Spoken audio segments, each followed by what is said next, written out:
ओम शांति। जय जिनेन्द्र।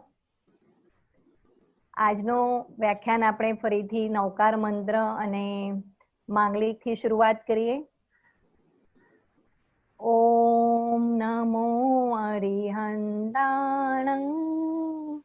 ઓમ નમો સિદ્ધાણં, ઓમ નમો આયર્યાણં, ઓમ નમો અજાયાણં, नमो लोये सवसाऊणं, एसो पंच नमोकारो, तव पावपणासरो,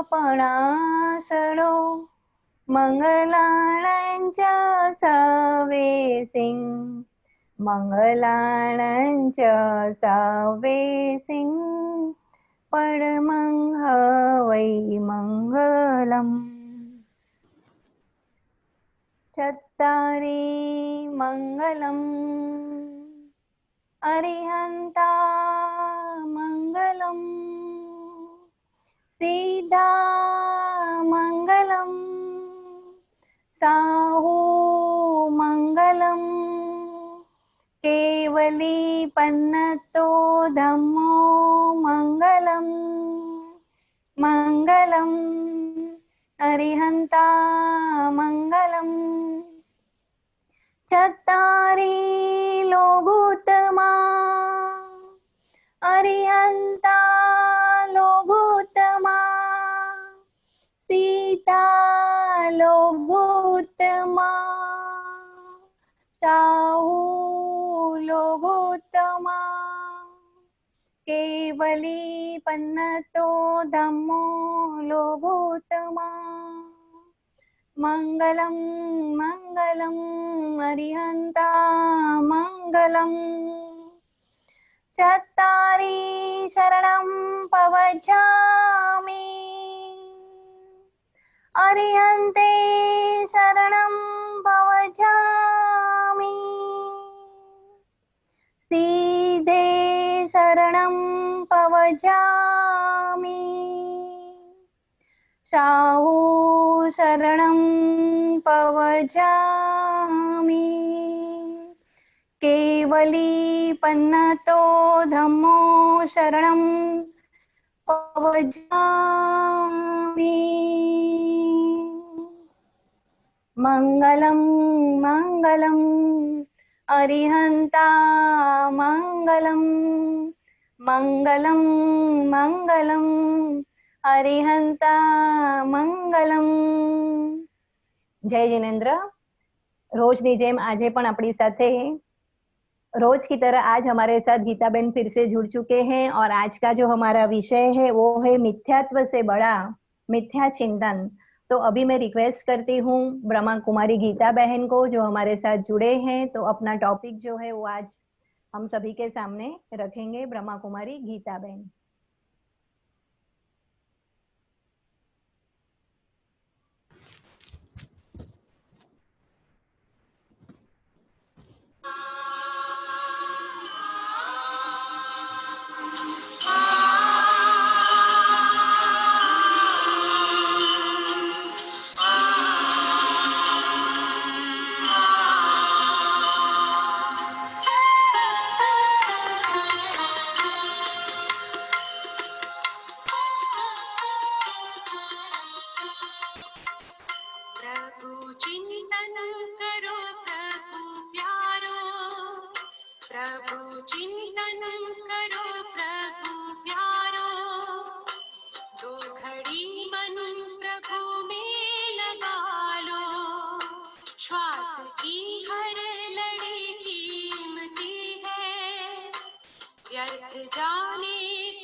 ज्ञान का दीप फिर से जला लो।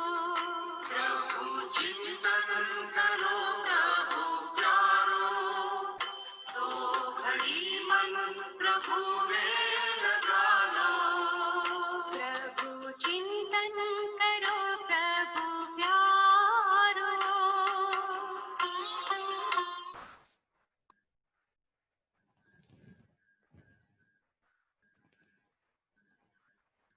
ओम शांति। सभी को जय जिनेंद्र। आज की इस पर्युषण व्याख्यान माला के साथ साथ हम सभी को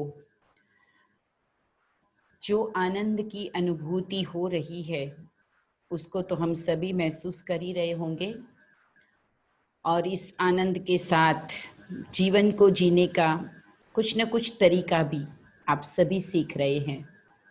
और इसे सीखते हुए अपने को हर चीज से मुक्त करना, यानी कि फ्री करना, यही हम सभी का लक्ष्य है। अल्टीमेट लिबरेशन, ये तो हम सभी का लक्ष्य होता है, परंतु वर्तमान में भी जीवन में बहुत सी बातें ऐसी है जो हमारे समय को, हमारी शक्तियों को, हमारे जीवन के अनमोल अवसरों को व्यर्थ गंवाती रहती है। और इन सब को अगर हमें बचाना है, बदलना है, तो ये अवसर है। तो आज का विषय मिथ्यात्व में सबसे बड़ा है मिथ्या चिंतन। इस विषय को आगे बढ़ाते हैं। परंपरागत जो जैन धर्म, जिसमें हम आगम और सूत्रों के माध्यम से, व्याख्यानों के माध्यम से ये समझते आए हैं कि जीव हिंसा से कैसे बचना है, किस तरह से संयमी जीवन में चलना है, पंच महाव्रतों का सूक्ष्माति सूक्ष्म पालन कैसे करना है, 18 ही पापों से बचने की हम सबको सतत जागृति दी जाती है। चाहे हम जब भी सामयिक लेते हैं, कोई भी चिंतन करते हैं, धार्मिक पुस्तकें पढ़ते हैं, तो हमें यही प्रेरणा हर बार मिलती है कि प्लस जितना हो परंतु माइनस में जीवन न जाए, लॉस में जीवन न जाए, उसके लिए हमें सभी प्रकार के पापों से बचना है। तो हम पापों से बचने के लिए व्रत लेते हैं, पंचखांड लेते हैं। आज बड़े बड़े व्रत, उसका पालन वो तो मनुष्य ने इजीली, सहजता से करना सीखा है, परंतु देखा गया है कि बहुत सूक्ष्म पाप, उस पर गौर करना, इसके लिए जागृत अवस्था की जरूरत होती है। और ये जागृत अवस्था हम अपनी बना पाए तभी परिवर्तन हमें भी दिखाई देगा, हमारे आसपास जो लोग हैं उन्हें भी दिखाई देगा कि धार्मिक आचरण, धर्माचरण करके इसके जीवन में क्या दिखाई दिया, क्या परिवर्तन आया।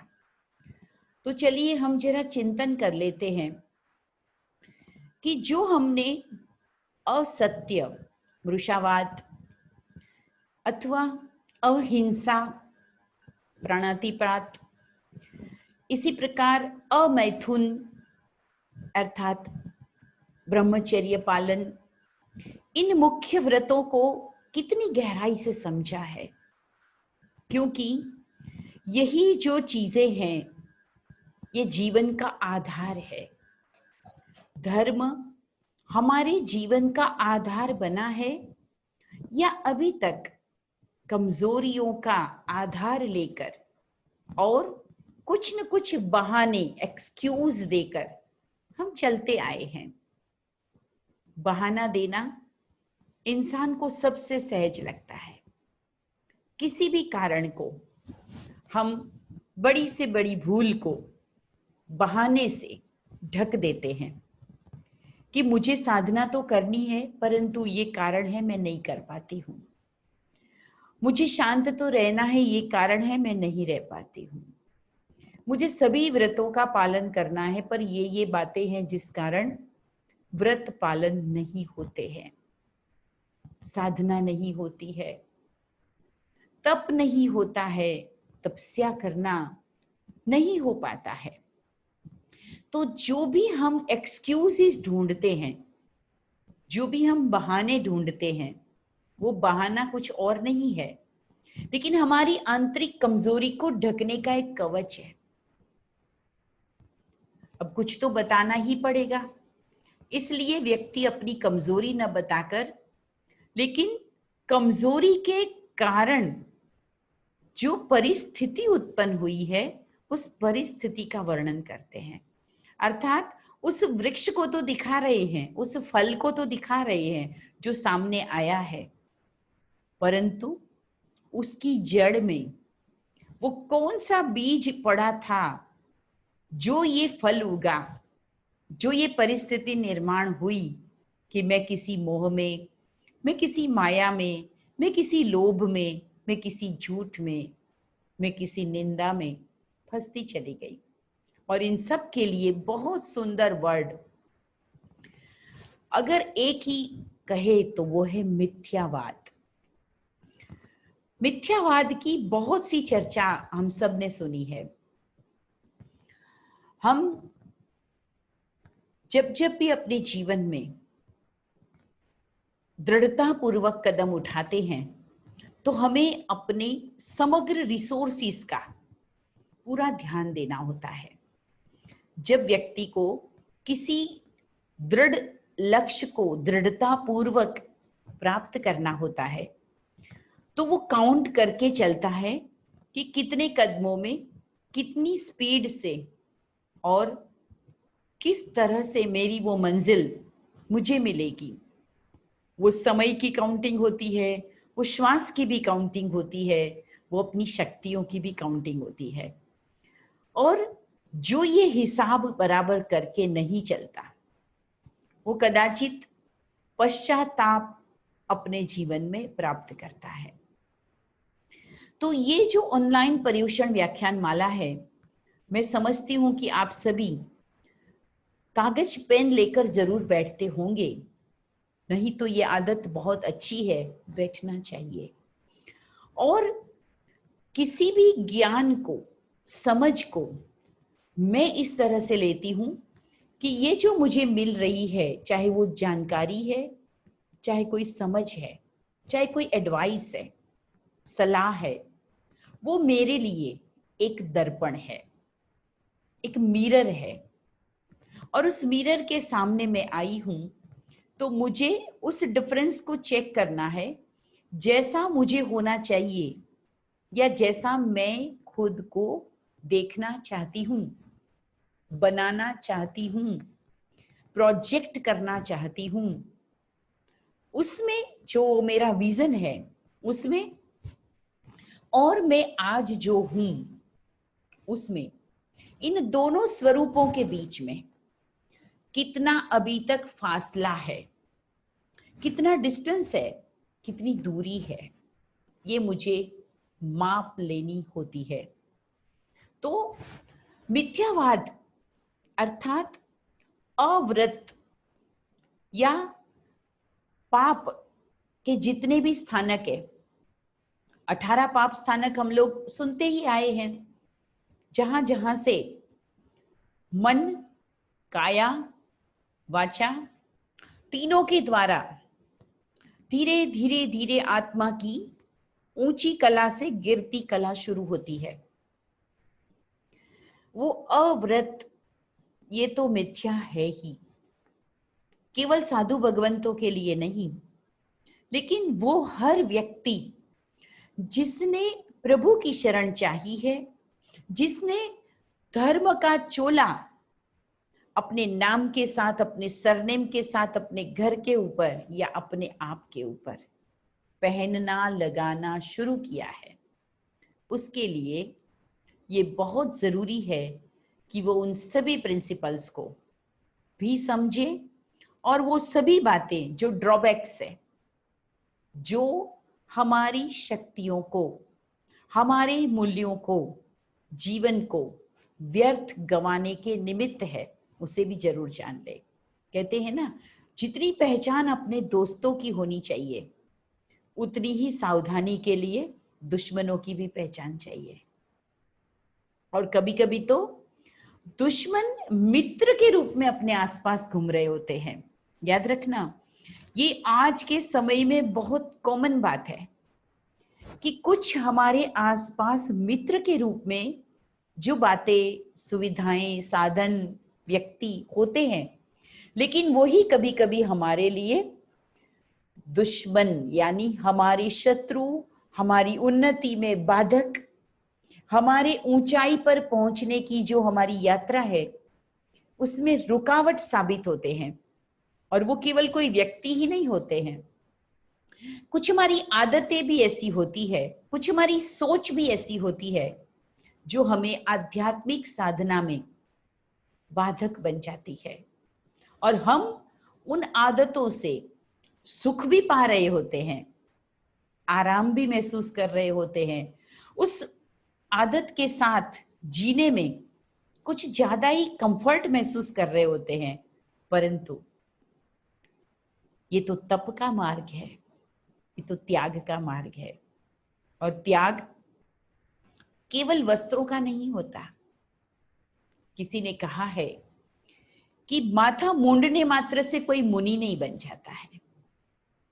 मुनि मन के अंदर मौन में बैठकर अपनी उन्नति की प्लानिंग करता है, वो मुनि होता है। और वो आप सभी, हम सभी है, क्योंकि धर्म सबके लिए समान अवसर प्रदान करता है, समान व्याख्या करता है, परंतु उस व्याख्या को, उस समझौती को, उस डेफिनेशन को हम कितना सरल कर करके अपनी लाइफ में, डे टू डे की लाइफ में, अपनी दिनचर्या में शामिल कर पाते हैं, वो हम सबका अपना मानस है जो अलग अलग है। और वो सबका मानस अलग अलग होने से एक ही जगह बैठकर 1000 लोग जो बात सुन रहे हैं, उन सब के जीवन में उस बात का प्रभाव अलग अलग प्रकार से पड़ता है। ये हम कई कहानियों में सुन चुके हैं। मिथ्यावाद या मिथ्यात्व, ये हमने प्रयोग किया है अब तक पर धर्म, पर गुरु, पर संग, पर मत, पर दोष दर्शन, पर गुण से ईर्षा, पर सुख से ईर्षा, ऐसी अनेक बातें हैं, वो मिथ्यात्व में आती है। मात्र यही नहीं कि किसी अन्य के धर्म के देवी या देवता का हमने श्रद्धा रखकर नाम ले लिया, पूजन कर लिया, उनके अवसरों में, उनके उत्सवों में सम्मिलित होकर अपने तन, मन या धन को खर्च किया।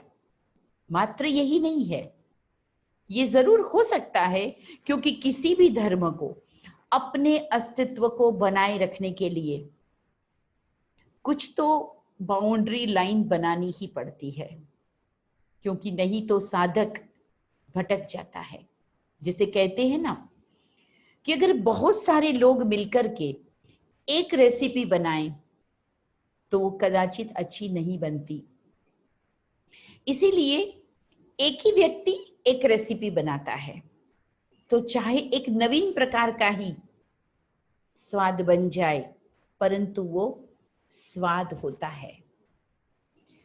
यानी हरेक की अपनी जो मानसिक स्थिति है और उसकी जो चॉइस है, उसी अनुसार उसे कोई पर्टिकुलर गुरु, पर्टिकुलर देव, पर्टिकुलर सिद्धांत, पर्टिकुलर बातें अच्छी लगती है।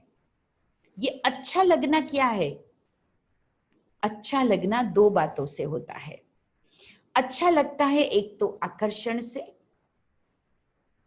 और दूसरा मेरे आंतरिक भी कुछ ऐसे केमिकल्स क्रिएट हो रखे हैं जो उसी टाइप के केमिकल जब बाहर मिलते हैं तो उसके साथ में हम सहज जुड़ जाते हैं, यानी कंफर्ट महसूस करते हैं।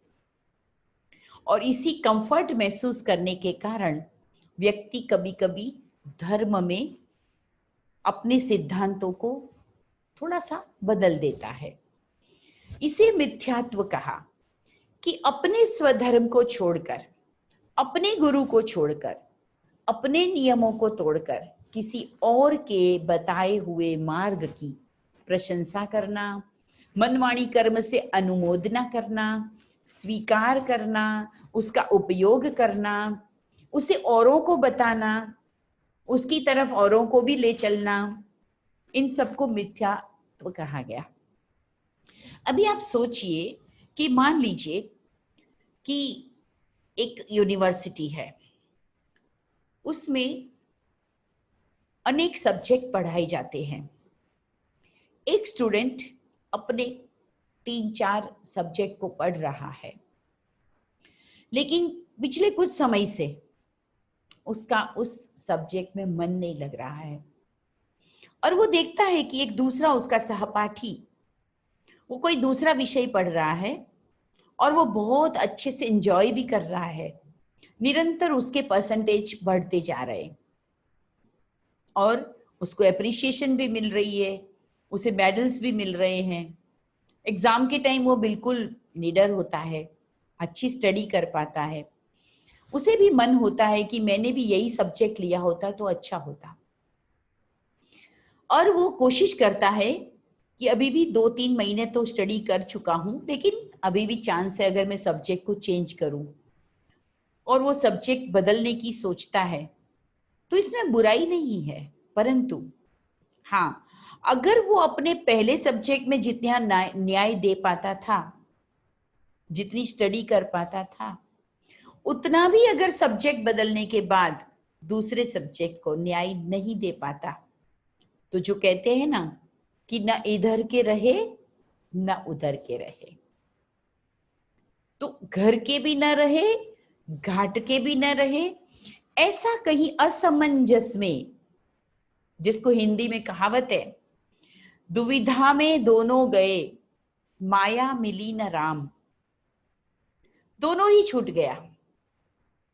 तो ऐसा न हो जाए, इसलिए धर्म बार बार सावधानी देता है कि जो बचपन से सीखा है, जिन संस्कारों के वातावरण में रहे हो, उसे पकड़ के रखो, क्योंकि कहीं ना कहीं ये विश्वास होता है कि उसी में हम ज्यादा कंफर्ट महसूस करेंगे और उसी में हम सक्सेसफुल हो पाएंगे। हालांकि कोई भी 100% सक्सेसफुल नहीं हुआ है, जिस भी धर्म में, जिस भी मान्यता में हो, अभी तक सभी पुरुषार्थी है, साधक है, सीढ़ियां चढ़ रहे हैं, मंजिल नहीं मिली है। तो केवल रास्ता बदलने भर से, केवल सब्जेक्ट बदलने भर से रिजल्ट अच्छी आ जाती है। जीवन में वो दिव्यता, पवित्रता, सुचिता, सभ्यता, नम्रता, ये सारी महानताएं अगर आ रही है तो वो इतना बुरा नहीं है, परंतु किसी एक ही सिद्धांत में, किसी एक ही धर्म में मैं चल रही हूं, जैसे मैंने जैन धर्म को पकड़ा है, मैं उसमें चल रही हूं, जन्म से मुझे मिला है, मैं भाग्यवान महसूस कर रही हूं, परंतु मेरा मन, मेरी इंद्रियां, मेरी वाचा, मेरी हैबिट्स, उन सब में ये धर्म जा नहीं रहा। टाइटल मेरा वही है, मेरे नाम के साथ, मेरे सरनेम के साथ जुड़ा हुआ वही है आवरण, परंतु अंदर से मेरी शक्तियां, इंद्रियां और आकर्षण में जा रही है। चाहे वो कुछ देखने का आकर्षण है, चाहे कुछ सुनने का आकर्षण है। तो वहां हम कहेंगे कि आपने, कहने को तो आपको कोई नहीं बोल सकता है कि आप मिथ्यात्व में हैं। क्यों? क्योंकि आप नियम पालन कर रहे हैं, आप उठ करके देरासर स्थानक जहां भी पहुंच जाते हैं, आपने जीवन में सात्विकता सादगी भी रखी है, भोजन भी घर में सात्विक बन रहा है। परंतु ये जो मन है, जिसको मौका मिलते ही वो व्यर्थ में भाग जाता है। टीवी देख रहे हैं, रिमोट मेरे हाथ में है, समाचार सुनते सुनते कब चैनल बंद हो जाती है, ट्यूनिंग हो जाती है और हम किसी और दुनिया में चले जाते हैं। मिथ्यात्व नहीं है? बातें कर रहे हैं, चाहे मंदिर से आए हैं, चाहे व्याख्यान से आए हैं, बातें कर रहे हैं, बातें करते करते व्याख्यान के बिंदु के बदले व्याख्यान देने वाले की बातें शुरू हो जाती है, और उसमें कहीं उनके रूप की, कहीं उनके रंग की, कहीं उनकी जाति की, कहीं उनके स्वभाव की, और कब व्यर्थ शुरू हो जाता है पता ही नहीं चलता।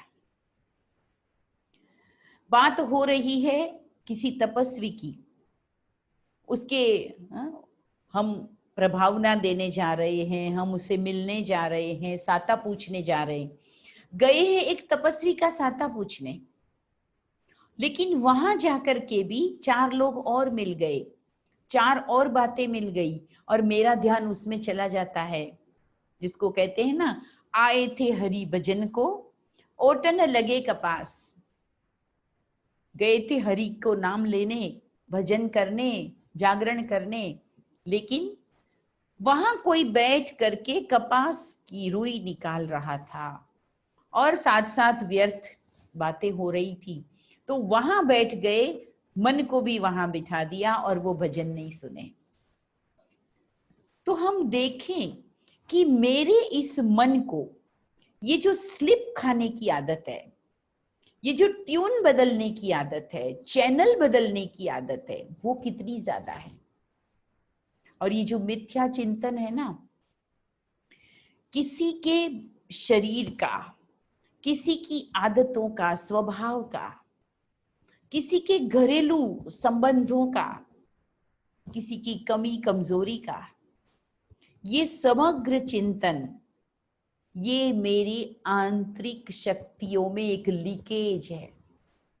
इधर तो मैं धर्म की शक्ति भरूं कि आज मैंने बहुत अच्छा व्याख्यान सुना, आज मैंने तप में बैठ के देखा, आज मैंने ये अनुभूति की, दिल को छूने वाली बातें आ गई, परंतु तुरंत उसके बाद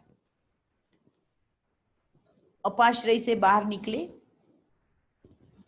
और मेरी चप्पल चेंज हो गई। कोई थोड़ी पुरानी चप्पल पड़ी थी और मेरी वाली चप्पल चली गई। कभी किसी के पांव में देखी भी होगी मेरे जैसी मिलती जुलती चप्पल, कभी तुरंत पहला ख्याल क्या आता है? व्यर्थ। जरूर उसी ने ऐसा किया, हो गया, ये मुंह से बाद में निकलता है, चलो हो गया होगा, किया, ऐसा निकल जाता है। कभी घर में कुछ सामान की चोरी हुई, गुम हो गया, हो सकता है हमारे हाथ से ही कहीं रखा गया। जो 24 घंटा घर में बहुत अपनेपन से मेरे आसपास जुड़े हुए व्यक्ति है, उन सब के प्रति मेरा चिंतन एक बार नेगेटिव हो जाता है।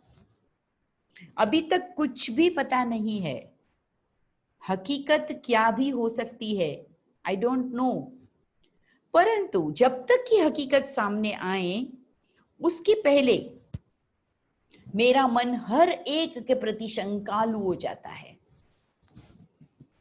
अरे आजकल तो इस लॉकडाउन के पीरियड में बहुत लोगों ने देखा है कि घर के अंदर साथ रहते, अनेक प्रकार से एक दूसरे के साथ में समय बिताते, कुछ अच्छा भी फील किया, परंतु कुछ एक दूसरे की कमियों को भी बहुत ज्यादा टॉलरेट करना पड़ा। और फिर वो मिथ्या चिंतन जो एक दूसरे के लिए चला, वो बदल बदल के कहाँ का कहाँ पहुंच जाता है। ये मन कहाँ ले जाता है किसी सातवें नरक में, पता ही नहीं चलता है। कहते हैं कि एक बार एक राजा था, उसका एक दोस्त था, और वो दोस्त उसी राजा के ही नगर के मार्केट का एक बहुत बड़ा व्यापारी था। और उसका व्यापार था लकड़ियों का, और वो भी अच्छी प्रकार के लकड़ी बेचता था। एक बार दोनों रोज मिलते थे, बड़े मिले बिना चैन न पड़े ऐसे दोस्त थे। एक बार लकड़ी का व्यापारी अपने गोदामों में घूम रहा था और ये देख रहा था कि किस प्रकार का मेरा व्यवसाय चल रहा है और किस प्रकार की मेरे स्टॉक में चीजें हैं। देखते देखते उसका ध्यान गया कि एक स्टॉक ऐसा था जो लंबे समय से भरपूर का भरपूर था, बिल्कुल खाली नहीं हो रहा था। उसने खुलवाया, पूछा, तो पता चला कि ये चंदन की लकड़ी का स्टोर है, स्टॉक है, और वो लंबे समय से उसमें से कोई यूज नहीं हुआ है। उसे चिंता हुई। व्यापारी को तो हमेशा फ्लेक्सिबिलिटी चाहिए और हमेशा माल तरलता चाहिए, बहता रहना, खर्च होता जाए, नया आता जाए। उसके बदले वो स्टक हो गया था। तो चिंतन चला कि ये लकड़ी कैसे भी निकालनी चाहिए। तो घर आने के बाद भी वो बुद्धि उसी में चलती रही। और क्या चलता रहा मन में कि अब ये चंदन की लकड़ी कौन ले सकता है, कैसे इसको खर्च करे, किसको प्रोजेक्ट किस तरह से करे। अब चंदन की लकड़ी तो बहुत महंगी है, महंगी तो कोई महंगाई बड़ा ही व्यक्ति लेगा। तो सबसे बड़ा कौन था? नगर का राजा था। जब राजा भी ये लकड़ी क्यों खरीदेगा, रोज तो उसको कोई यूज नहीं है उसका। हाँ, जब कोई बड़ा व्यक्ति संसार से विदा होता था तो वो चंदन की लकड़ी से उसे जलाया जाता था। तो ये एक बहुत बड़ा उपयोग था। अब ऐसा कौन व्यक्ति जगत से जाए और फिर उसके पीछे लकड़ी खर्च हो जाए और उसका स्टॉक खाली हो जाए। तो विचार ये भी चला कि राजा के घर में तो राजा ही सबसे बड़ा है। हाँ, उसकी भी थोड़ी उम्र तो हो गई है, परंतु अभी तक तो राजा बिल्कुल स्वस्थ है। और राजा का इतना अच्छा स्वभाव था कि उसके आसपास के नगर के किसी के और साम्राज्य के साथ उसकी कोई दुश्मनी भी नहीं थी, सभी से मित्रता थी। तो ये भी संभव नहीं था कि कभी युद्ध हो जाए और उस युद्ध में राजा चला जाए। देखिए, वो मेरा मित्र था, उस व्यापारी का वो मित्र था राजा, और राजा जैसा मित्र होना भी तो गर्व की बात है।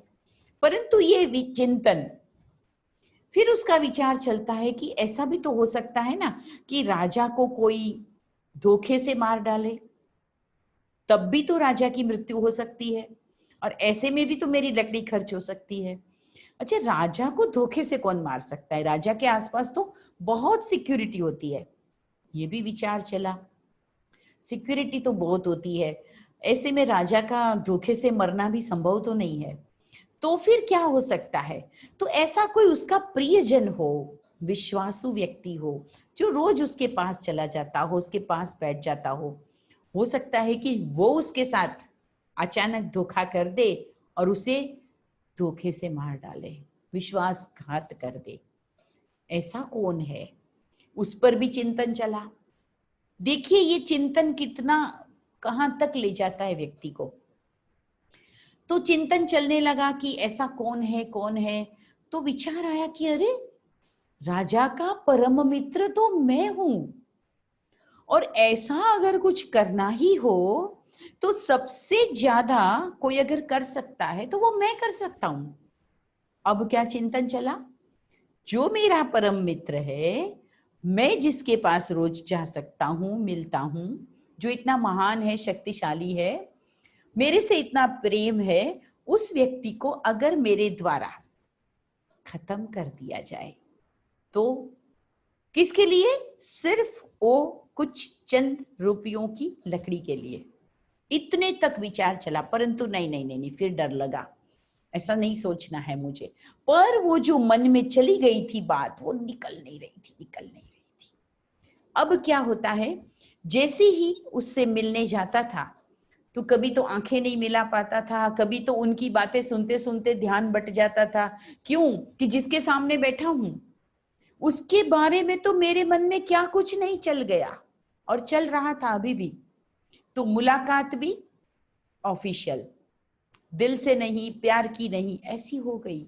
वो परेशान हो रहा था। अब धीरे धीरे राजा को भी इनके पास आने पर कुछ अजीब सा वाइब्रेशन आने लगा, और उसके मन में भी एक दिन अचानक एक विचार आया कि मेरा ये जो दोस्त है, ये दोस्त काफी पैसे वाला है, लेकिन इसने कभी राजकोष में कुछ दान नहीं किया।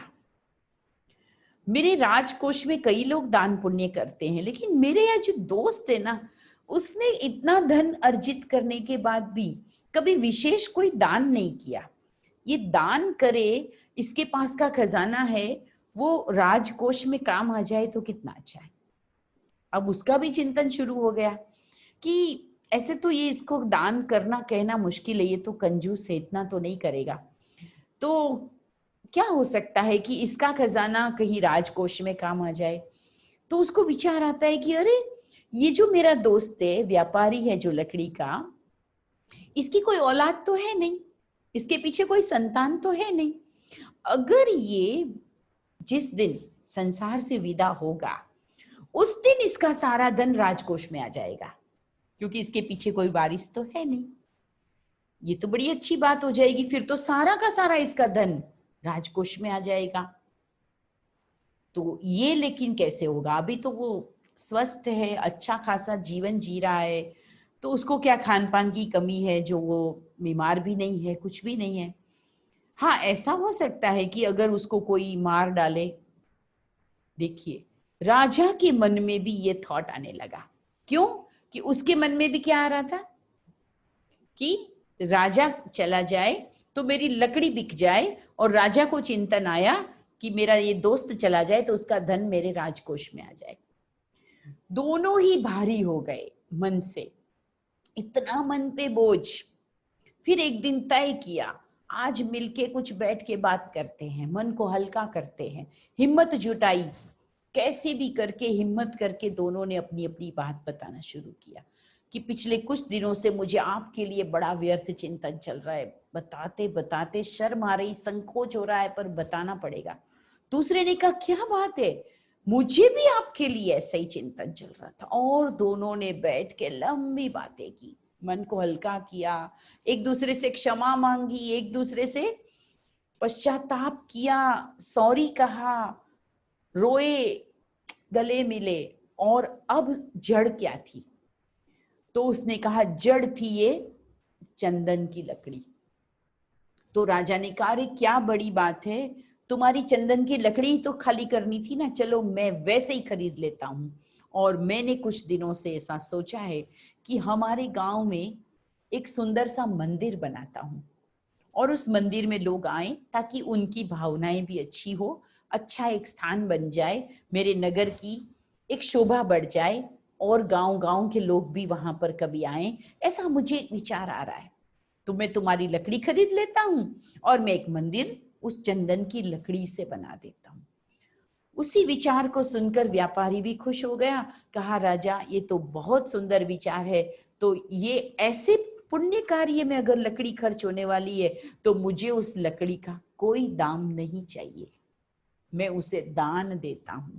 देखिए, ये हुआ पॉजिटिव चिंतन, और जैसे ये पॉजिटिविटी आई, दोनों का मन हल्का हो गया।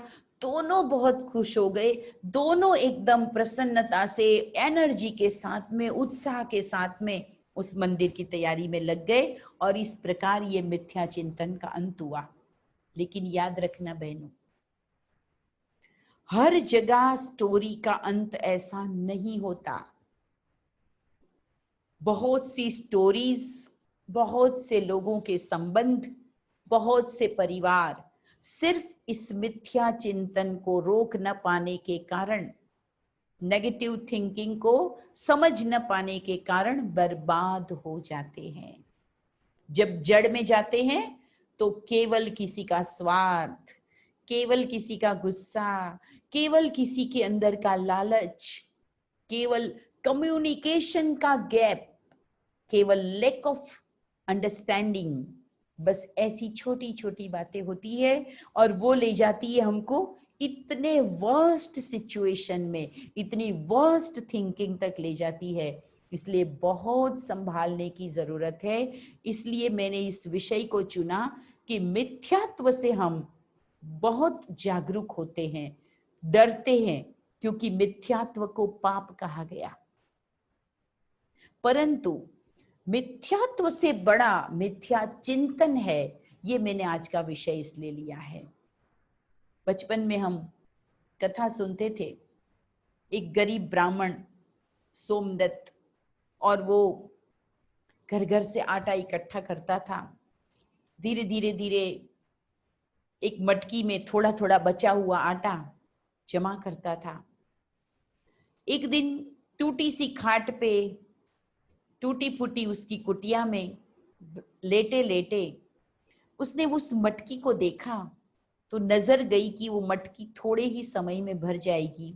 और उसका चिंतन शुरू होता है कि अब तो ये आटा मटकी भर इकट्ठा हो गया है, कल और आटा आ जाएगा, इसमें से थोड़ा बचेगा तो ये मटकी भर जाएगी।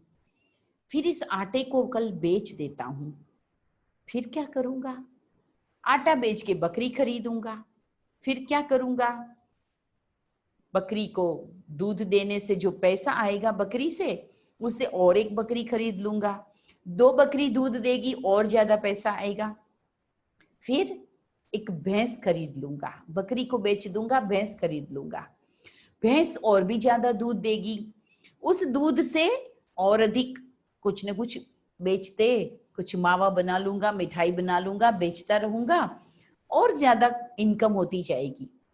फिर जो धन इकट्ठा होगा तो मैं एक अच्छा बड़ा व्यक्ति बन जाऊंगा, फिर शादी करूंगा, शादी करके मेरी पत्नी होगी, फिर मेरे बच्चे होंगे, फिर मेरे घर में बहुत सारी भैंसें होंगी।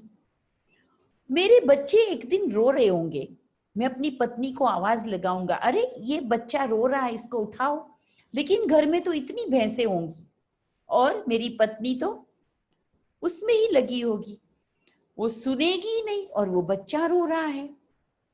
मुझे बहुत गुस्सा आएगा और मैं जाकर के अपनी पत्नी को एक लात मारूंगा, मेरी बात नहीं सुनती है, बच्चा रो रहा है। लेकिन ये सारा सोचते सोचते वो जो उसकी लात लगी वो उस मटकी को लग गई, क्योंकि अभी तक तो वो टूटी खाट पे सो रहा था। और जितना भी आटा इकट्ठा हुआ था वो भी जमीन पर गिर गया और व्यर्थ चला गया। ये मिथ्या चिंतन, मिथ्या चिंतन वर्तमान की जितनी भी उपलब्धि है, जितनी भी शक्तियां है, समय है, जिंदगी है, उसे व्यर्थ कर देता है। जो धर्म में मन लगना चाहिए वो अगर व्यर्थ में चला गया तो धर्म के सभी जितने भी हमने कोशिश की, प्रयास किए, उन सब के ऊपर व्यर्थ पानी फिर जाता है। इसलिए व्यर्थ चिंतन को पहचाने और इसे बचने की कोशिश करें। व्यर्थ चिंतन क्या है? कभी कभी बीती हुई बातों का चिंतन हम करते हैं, जो बात बीत गई, जो कभी लौट कर नहीं आने वाली, लेकिन उसे भी हम सोचते रहते। बीती बातों से प्रेरणा लेनी चाहिए। जैसे हम 14 स्वप्न उतारते हैं, सारी बीती हुई कहानी है, परंतु हम उससे प्रेरणा लेते हैं। हर वो रत्न कुछ संदेश दे रहा है। इसी तरह बीती हुई हर तीर्थंकरों की कहानियां प्रेरणा देती है, परंतु कभी कभी हम अपने जीवन की वो भी दुखद घटनाएं उसे भूल नहीं पाते। किसने कभी मेरे साथ धोखा किया, किसने कभी मेरे साथ झूठ बोला, किसने कभी मेरा नुकसान किया, किसने कभी मेरा इंसल्ट किया, मैं फेल हो गई, कोई अवसर मैंने गंवा दिया, कभी कुछ लोगों के बीच में मेरी बेइज्जती हो गई। वो सारी दुखद घटनाएं वो हम गांठें बांध बांध कर सोचते रहते, संभाल के रखी होती है मन में। पास्ट बहुत बड़ा हमारा एक ऐसा रस्सी है, बंधन है, जो हमें बांध कर आगे बढ़ने नहीं देता। तो पास्ट का चिंतन न करें, बीती ताही विसार दे, आगे की कुछ सोच। बीत गया वो सपना था, आगे जो है वो मेरा अपना है। बीते को मैं बदल नहीं सकती, लेकिन अभी के हर पल को अपनी इच्छा, अपनी प्लानिंग, अपनी बुद्धि, अपनी खुशी, अपनी विशेषता से बदल सकती हूँ। पर कभी कभी बीती हुई बातें आज को खराब करती है। ये सबसे पहला व्यर्थ चिंतन है। इसी तरह भविष्य की चिंताएं वो भी आज मनुष्य करता है, जो हमने सोमदत्त की कहानी में सुना। इतना ज्यादा भविष्य को सोचते हैं कि वर्तमान भी गंवा बैठते हैं। भविष्य में बच्चों के लिए ये छोड़ के जाना है, भविष्य में बच्चों के लिए वो छोड़ के जाना है, ये करके जाना है, और वर्तमान में पापों की पोटलियां बांधते रहते हैं। झूठ पे झूठ बोले जा रहे हैं, धोखा कर रहे हैं, परंतु यही सोच के कि कल अच्छा होगा, मेरे बच्चों का अच्छा होगा। अरे किसी ने कहा है, पुत्र सुपुत्र तो क्यों धन संचय, और पुत्र कुपुत्र तो क्यों धन संचय। बहुत सुंदर बात है। अगर मेरा पुत्र सपूत है तो मुझे उसके भविष्य की चिंता करके धन एकत्रित करना, उसके लिए छोड़ के जाना, उसके लिए अच्छे बुरे काम करना जरूरत नहीं है। और अगर मेरा पुत्र कुपुत्र है तब तो मुझे उसको कुछ भी देने की जरूरत नहीं, क्योंकि जितना भी देंगे उतना भी वो, क्योंकि योग्य नहीं है, समझदार नहीं है, वो उड़ा ही देगा। हाँ, देना ही है, बच्चों के भविष्य को संवारना ही है। संस्कार दीजिए, धर्म दीजिए, आचरण करके प्रेरणा दीजिए। हम मात्र उनके भविष्य के लिए बस उन्हें अच्छा ये पढ़ा ले, अच्छा ये दे दे, उनके लिए 4 प्लॉट खरीद के रख ले, उनके लिए वो कर ले। इसी सारी प्लानिंग में हमारे वर्तमान के श्वास श्वास प्रति पल को खर्च करते रहते हैं। तीसरा चिंतन व्यर्थ होता है कि अपनी न सोच के दूसरों की सोचना, अथवा दूसरे मेरे बारे में क्या सोचते हैं ये सोचना, जिसको कहते हैं सबसे बड़ा रोग, क्या कहेंगे लोग। अगर मैं अपनी पसंदगी का कोई चिंतन सुनने जाती हूं तो डर लगता है लोग क्या कहेंगे। मैं कुछ अलग तरह का अपनी पसंद का कपड़ा पहन लेती हूं तो लोग क्या कहेंगे। घर में कुछ परिवर्तन कर लेती हूं, लोग क्या कहेंगे। अपने से थोड़े नीचे घर के व्यक्ति के साथ में बच्ची की शादी कर रही हूं, लोग क्या कहेंगे। घर में बहू आई है, थोड़ा सा छोटे परिवार की, कम धनवान की आ गई है, लोग क्या कहेंगे। कितने ही प्रकार की दूसरे क्या सोचते हैं वो भी अगर हम सोचने लगेंगे तो वो क्या सोचेंगे। और एक बात और सत्य है कि जीवन भर हम ये सोचते हैं कि दूसरे क्या कहेंगे, दूसरे क्या सोचेंगे, और जीवन के अंत में पता चलता है कि दूसरे तो मेरे बारे में कभी सोचते ही नहीं थे, किसी को तो मेरे बारे में समय ही नहीं था, ये तो मैं ही थी कि ये सोच सोच कर चलती रही कि लोग क्या कहेंगे। सबसे बड़ा मिथ्या चिंतन। इस मिथ्या चिंतन से ऊपर चले। कभी कभी हम इस बात में मूंझ जाते हैं कि मैं जो कर रही हूं वो सही है या गलत है। इसमें भी बड़ी दुविधा का चिंतन रहता है। अब जो कहा गया और मैं कर रही हूं उसमें मन नहीं लग रहा है, उसमें धारणा नहीं हो रही है, उद्धारण नहीं हो रहा है। व्याख्यान सुनते हैं, अंदर जाता नहीं। बहुत बार सामयिक में मन लगता नहीं। प्रतिक्रमण रटा रटाया कर रही हूं पर होता नहीं है कई बार। और कुछ नया सुनने की, समझने की कोशिश करती हूं तो मन में दुविधा होती है, क्या ये सही है, नहीं है। परंतु मैं जैन धर्म को हमेशा बहुत उदार धर्म मानती हूं, क्योंकि हम अपने महामंत्र, नमस्कार मंत्र, नवकार मंत्र में पंच परमेष्ठी को जो नमस्कार करते हैं, जिसमें हम नमो अरिहंताणम, नमो सिद्धाणम, नमो उवज्जायाणम, नमो आयर्याणम, परंतु उससे आगे नमो लोए सव्व साहूणम कहते हैं। ये जो नमो लोए सव्व साहूणम कहा, इसमें हम जगत मात्र के, सभी जाति के, सभी प्रकार के संप्रदायों के साधु जनों को नमस्कार करते हैं। यानी कि साधु के वेश को नहीं, साधुत्व को नमस्कार। मुझे जहां से भी कोई प्रेरणा मिली, कुछ ज्ञान मिला, शांति मिली, गाइडलाइन मिली, काउंसलिंग मिला, मार्गदर्शन मिला, वही मेरे जीवन में अनुकरणीय और एप्रिशिएट करने लायक वो मेरी बात हो गई। तो उसे मैंने अपने जीवन में फायदा लिया। तो मन क्यों मूंझता है? मन तब मूंझता है जब हम सत्य ज्ञान को और ज्ञान की सत्यता को नहीं जानते। ज्ञान की, धर्म की सच्चाई यही है कि धर्म वही जो धारणा सिखाए, जो टिकना सिखाए, जो स्थिर करे, जो मन को पवित्र करे, जो कषायों से छुड़वाए, जो 18 पाप स्थानकों से बचाए, जो पुण्य करने के लिए प्रेरणा दे, शक्ति दे। उस धर्म का कोई नाम नहीं है। वो धर्म का एक ही व्याख्या है, आचरण। जिनके आचरण में पुण्य दिखाई देता है वो सुगुरु है। जिनके आचरण में सत्य दिखाई देता है वो सत्य धर्म है, वो सत्य गुरु है।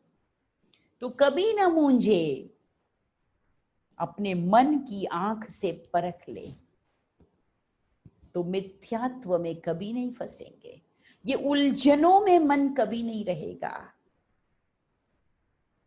जीवन के नए नए रास्तों पर भी इस परख के आधार पर, जिसको कहते हैं तीसरी आंख, डिवाइन इंसाइट, वो जब मेरी खुल जाती है, सम्यक दृष्टि हो जाती है, तब मुझे समझ आता है कि सत्यता आचरण में है और आचरण प्रकट होता है। आचरण की आभा बनती है, जिसको ओरा कहते हैं, जिसको जैन धर्म में लेश्या कहते हैं। एक तपस्वी की आसपास की लेश्या बहुत ब्राइट होती है। एक व्यर्थ चिंतन, पाप कर्म में लिप्त व्यक्ति की आसपास की लेश्या ब्लैक होती है। उसके पास जाने पर वो जो मैग्नेटिक फील्ड है बहुत लो फीलिंग होती है, स्ट्रॉन्ग नहीं होता। बहुत सी ऐसी बातें हैं। तो हमें उलझना नहीं है। हम अपने मन में कोई प्रश्न उत्पन्न होता है तो उसको क्लियर करें, उसको पूछ लें, चार तरफ से जान ले, परंतु केवल अंदर मूंझते रहना, चिंतन को व्यर्थ गंवाना, इसी से फिर न माला होगी न तीर्थ होगा। सारे प्रयास व्यर्थ हो जाते हैं। इसलिए मैंने ये विषय पर आप सबको यही कहना चाहा कि चिंतन, जो कि हमारा केवल चिंतन तक नहीं होता, चिंतन ही श्वास को भी प्रभावित करता है, चिंतन ही स्वास्थ्य को भी प्रभावित करता है, और चिंतन ही भविष्य को भी प्रभावित करता है। इसीलिए किसी ने बहुत सुंदर कहा है, जैसा सोचोगे तुम वैसा बन जाओगे। As you think, so you become. आप कुछ सज जाने से कुछ नहीं बन जाओगे, लेकिन आप जैसा सोचोगे वैसा बनोगे। ये बहुत बड़ा गहरा सीक्रेट है।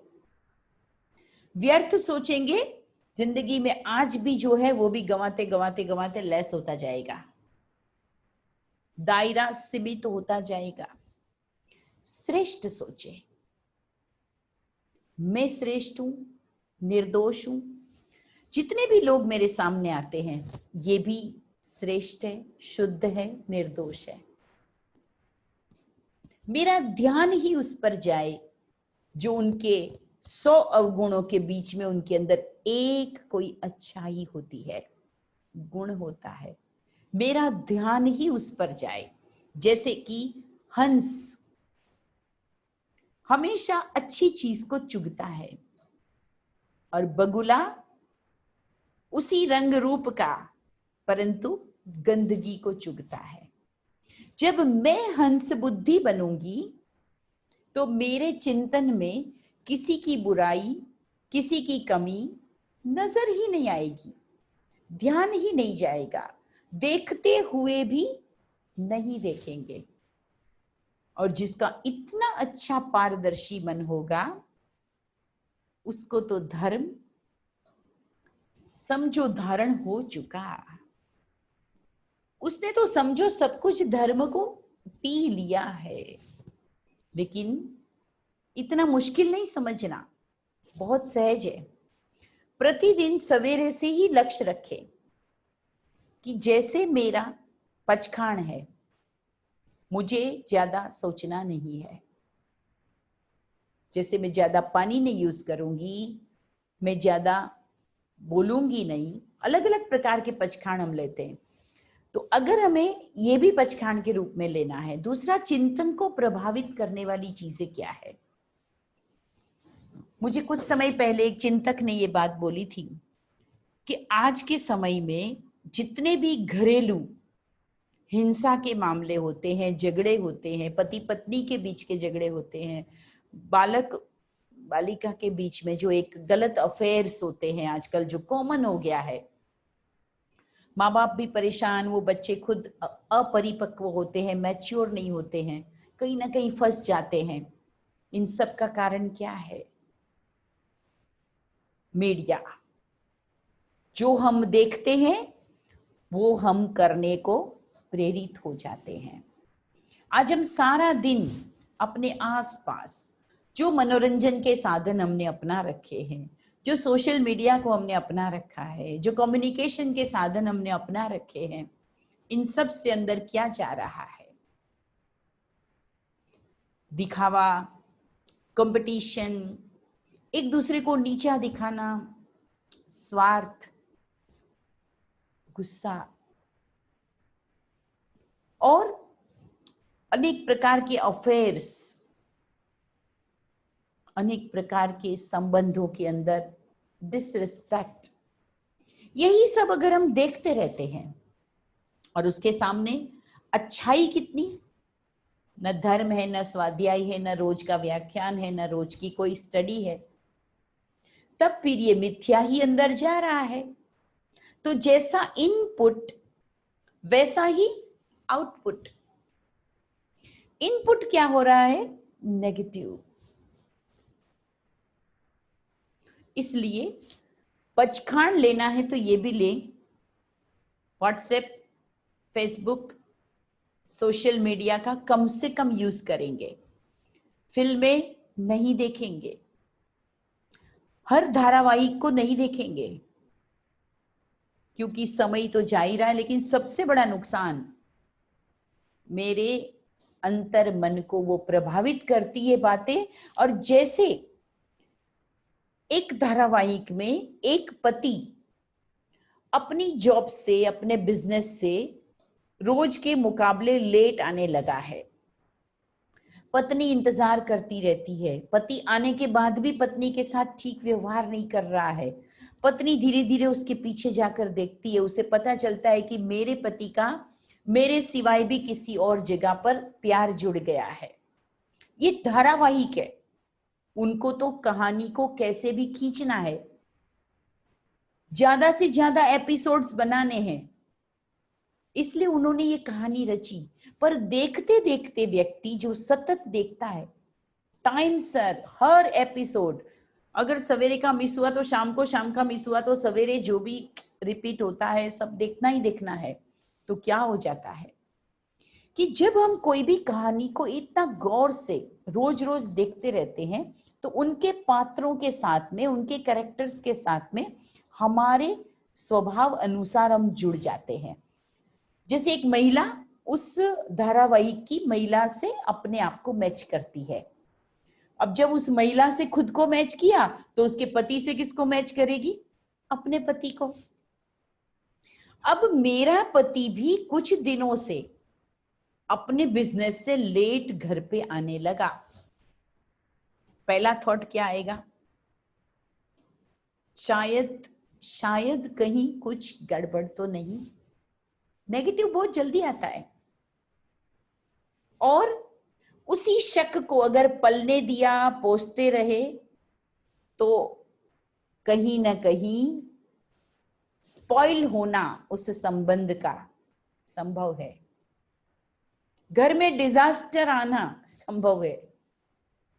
मिथ्या चिंतन क्लियर कीजिए, और इन झूठी काल्पनिक कहानियों के साथ खुद को मैच मत कीजिए, नहीं तो ऐसे हजारों केस आज कई कोर्ट्स में पहुंचे हैं जिसकी जड़ों में केवल इन काल्पनिक कहानियों के साथ खुद को मैच किया, खुद की स्टोरी को सीरियल की स्टोरी के साथ में मैच कर दिया और जीवन को बर्बाद कर दिया।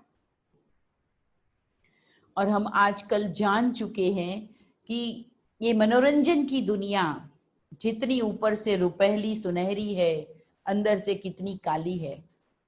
हम किसी की निंदा नहीं करते, कलाकार भी अपने आप में कला के माध्यम से बहुत कुछ अच्छा भी करते हैं, कर सकते हैं, परंतु आफ्टर ऑल उनको धन कमाना है और मनोरंजन के नाम पर उत्सुकता, जिज्ञासा, ट्विस्ट, सनसनी यही पैदा करनी है, तो फिर वो कैसी भी कहानियां गढ़ते हैं, और वो कहानियां हकीकत से बनी नहीं होती है, परंतु कहानियां देख देख के हकीकत भी वैसी बनती जा रही है। इसलिए मन में कोई भी किचड़ा ना आने दें। मन के व्यर्थ चिंतन से बचेंगे तो जीवन में सदा खुशहाली होगी, आनंद ही आनंद होगा, साधना में मन लगेगा, मन की पवित्रता बनी रहेगी तो हर बात में सिद्धि मिलेगी, सुख मिलेगा, आनंद मिलेगा, और यही जीवन का लक्ष्य है। तो आज के इस पर्युषण में, आज के व्याख्यान में यही पचखाण ले ले, यही प्रभावना हम एक दूसरे को दें कि हम किसी के भी बारे में न व्यर्थ सुनेंगे, न व्यर्थ देखेंगे, न व्यर्थ बोलेंगे। अगर कुछ व्यर्थ अचानक में अनवांटेडली भी आ गया, उसे क्लियर करके रात को सोने से पहले उससे साफ कर देंगे।